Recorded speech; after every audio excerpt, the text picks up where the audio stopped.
कि ये संसार जो है वो परमात्मा की क्या है, एक लीला। इसको लीला कहा गया है। मतलब खेल। क्या कहा गया है? खेल कहा गया है। खेल का मतलब कि जिससे हमारा कोई पर्पस नहीं रहता।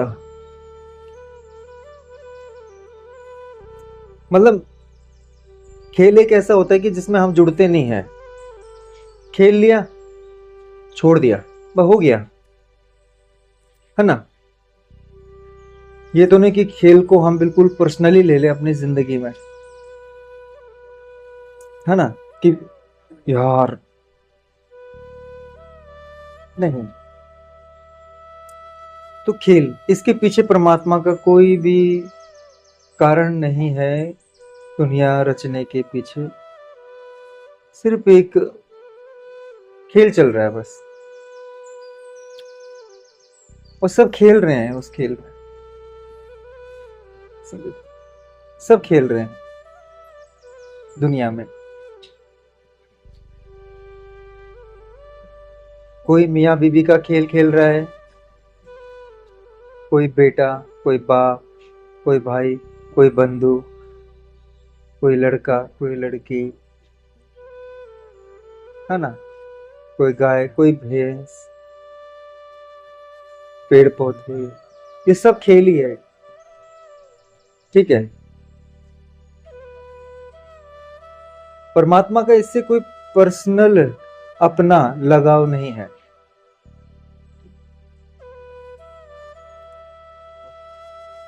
अगर परमपिता परमेश्वर को इससे लगाव होता तो उसको दुख होता किसी के मरने पर,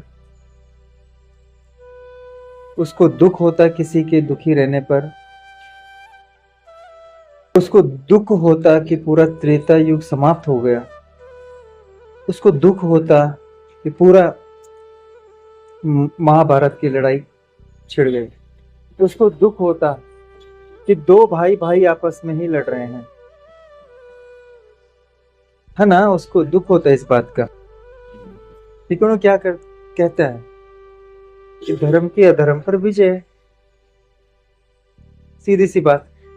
अब उसमें चाहे भाई बंधु हो, चाहे कोई भी हो, सीधी बात, क्योंकि धर्म ही है जिसको सत्य कहा गया। और सत्य माने परम पिता परमेश्वर, सत्य माने वो परम ज्योति, सत्य माने वो परम ऊर्जा जो आप में भी और हम में भी विद्यमान है। बस ये है कि हम उससे अनभिज्ञ हैं, हम उसको जानते नहीं है। समझे? परमात्मा का कोई लगाव नहीं है इससे।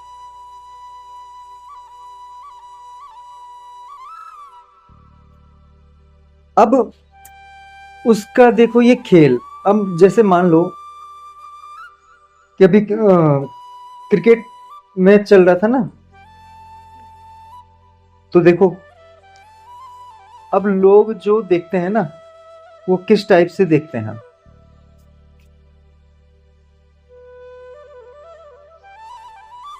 एक तो ये देख रहे थे कि एक हमारे देश की टीम खेल रही है और एक दूसरे देश की टीम खेल रही है, तो जिस जिस देश की टीम खेल रही होगी उस देश के लोगों में ज्यादा हर्षोल्लास पाया गया होगा, है ना। बाकी जो दूसरे देश के रहे होंगे तो उनको कोई असर नहीं पड़ रहा है। ठीक है। उसमें से भी कुछ ऐसे प्रिय होते हैं कि किसी भी देश का चल रहा हो, पुराना चल रहा हो, नया चल रहा हो, 4 साल पुराना हो, 20 साल पुराना हो, उनको देखने से मतलब है, उनको वो इतना लगाव हो जाता है उनका। समझ बात? देखो एक तो हो गए। अब जो अपने देश और दूसरे देश का जो मैच चल रहा है, उन दोनों देश के जो लोग हैं, अब उनमें भी देखने वाले कैसे होते हैं। कुछ ऐसे देखते हैं कि चौका लगा तो हल्ला, छक्का लगा तो कूद पड़ते हैं, कपड़े फाड़ लेते हैं कुछ तो अपने। समझे बात? थोड़ी सी बॉल छूटी और ऐसा लगा कि बस आउट होने वाला है, वो सर पकड़ के बैठ जाते हैं, इस बॉल पे आउट हो जाते। लेकिन देखो, वो खेल चल रहा है, पता है कि इस खेल से हमें कुछ भी नहीं मिलने वाला है, लेकिन देखो उन्होंने उस खेल को कितना अपने जीवन में एक आगमन दे दिया है। समझे बात? कि वो अपने बुद्धि से लेके, मन से लेके इस प्रकार उस खेल के लिए आतुर हो रखे हैं कि वो सीधे उनके मन और बुद्धि पर असर कर रहा है। समझ रहे बात? इतनी गहराई से वो देख रहे। कुछ तो ऐसे होते हैं कि जो कहीं भी चल रहा होगा, 50,000 की टिकट क्यों ना हो वहां की, 50,000 की टिकट क्यों ना हो, लेकिन उसको लेके स्टेडियम पहुंचेंगे। हाउसफुल हो गया, कुछ लोग लौट जाएंगे, बोलेंगे कि प्लीज मुझे अंदर जाने दो, मुझे अंदर जाने दो, आप जितने पैसे लेने ले लो।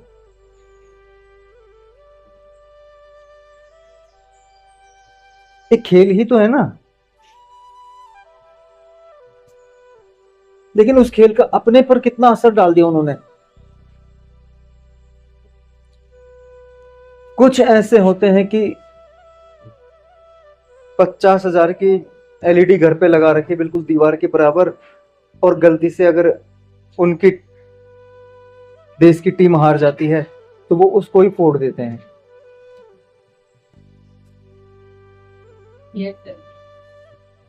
उसको ही फोड़ देते हैं।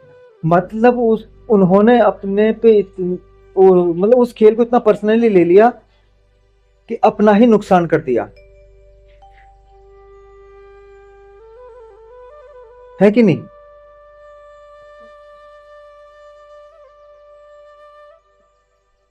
और मिला क्या? कुछ भी नहीं। इतने पर्सनली ले लेते हैं कि लोग 1-1.5 महीने तक बात करते रहते हैं उनकी, कि ये शॉट मारा था, ये ऐसा हो गया था, वैसे खेल रहा था, उसने ऐसे किया, उसने तैसे किया। समझे बात?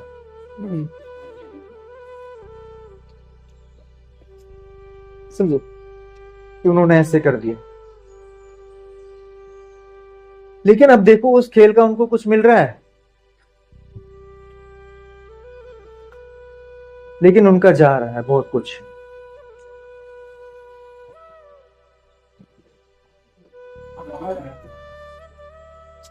कुछ ऐसे होते हैं कि जो सिर्फ एक एंजॉय के लिए वहां बैठ जाते हैं, ठीक है,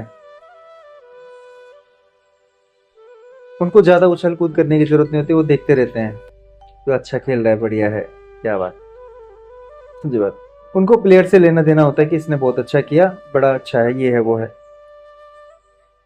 कुछ लोग उस पर सट्टा लगा के ही बैठ जाते हैं,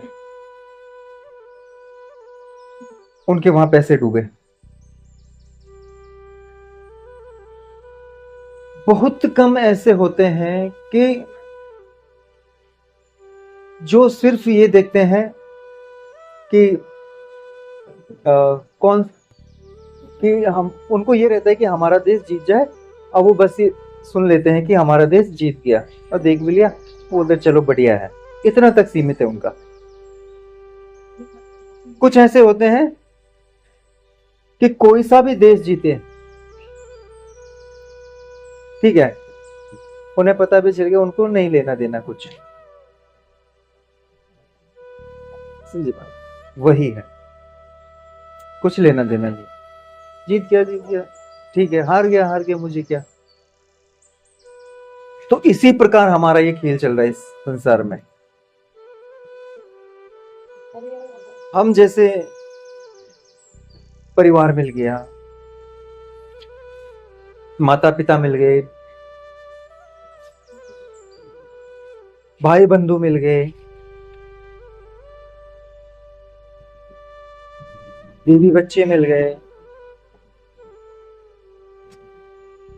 अब हम इनसे इतने पर्सनली जुड़ गए हैं कि अब हर किसी को भी छोड़ने में हमें क्या हो रहा है, दुख हो रहा है। लेकिन एक दिन तो सब छूट ही जाना है।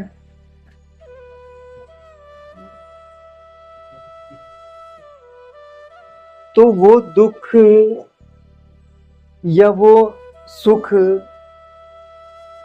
पाने से मुझे कुछ मिलेगा? तो मैं इसको इस तरीके से देखूं कि ये एक खेल है और मैं भी यहां पर एक खिलाड़ी बन के ही आया हूं। इस खेल को मैं बस बखूबी से खेलूं, ना मुझे हार की चिंता रहे और ना ही मुझे जीत की चिंता रहे। मैं बिल्कुल एक समभाव में खेलूं। हार गया तो कोई बात नहीं और जीत गया तो कोई बात नहीं। समझे बात? क्योंकि ये परमात्मा का रचा हुआ एक खेल है और उसमें हम एक खिलाड़ी बने भेज। मैं खेलूंगा तो उसके लिए ही खेलूंगा, बस। मैं जानूंगा तो उसको ही जानूंगा, उसके अलावा किसी को नहीं जानू। वही ये जानने की चीज। जानने पे ही जोर देना है, जानने पे, मानने पे नहीं। जब जान जाओ तो मान लो, और ना जानो तो बिल्कुल ना मानो। मानना ही नहीं, क्यों माने?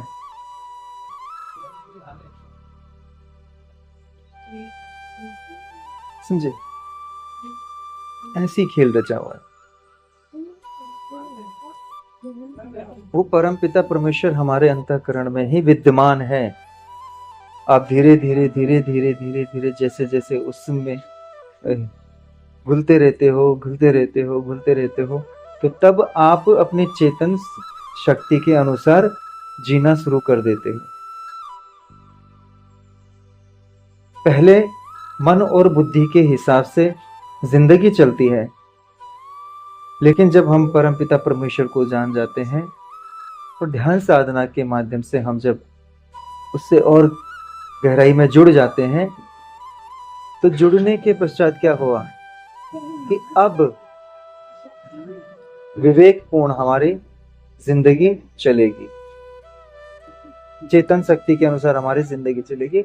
और अब क्या हुआ कि हम पहले ये सोचते थे कि ये शरीर सब कुछ है, ये बुद्धि सब कुछ है और ये मन ही सब कुछ है, लेकिन इसके पीछे हमने कभी झांक कर देखा ही नहीं कि इसको चलाने वाला भी कोई है। और जब वो चला जाता है तो तब ना ये मन काम आता है, ना ये बुद्धि काम आती है, ना शरीर काम आता है, कुछ भी काम नहीं आता है। तो इसका मतलब जब वो परम पिता परमेश्वर ऊर्जा स्वरूप हमारे अंदर ही विद्यमान है और उसके अनुसार ना जीकर हम किसके अनुसार जी रहे हैं? मन बुद्धि शरीर के अनुसार हम जी रहे हैं। और इनके अनुसार जीने पर हमारे जीवन में कई प्रकार के दुर्घटना नामक चीजें जुड़ जा रही हैं। ईर्ष्या, द्वेष, अहंकार, लोभ, लालच, मोह। समझे बात? चलो माया तो सब छोड़ भी लेते हैं, लेकिन मोह नहीं छोड़ पाते हैं। समझे बात?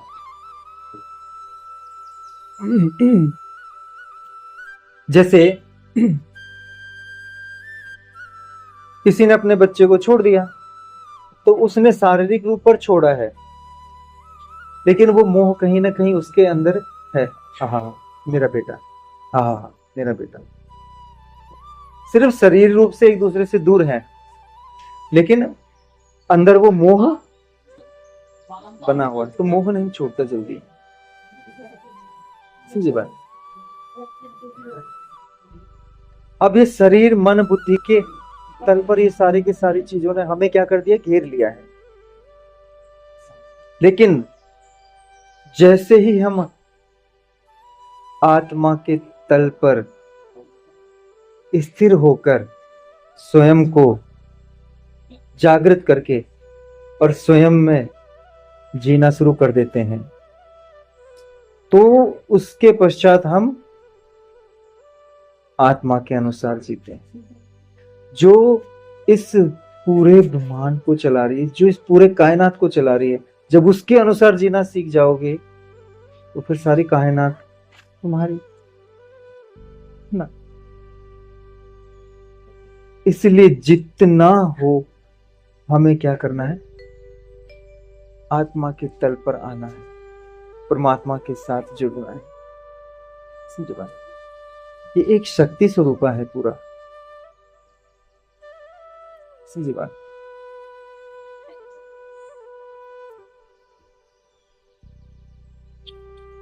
यही है।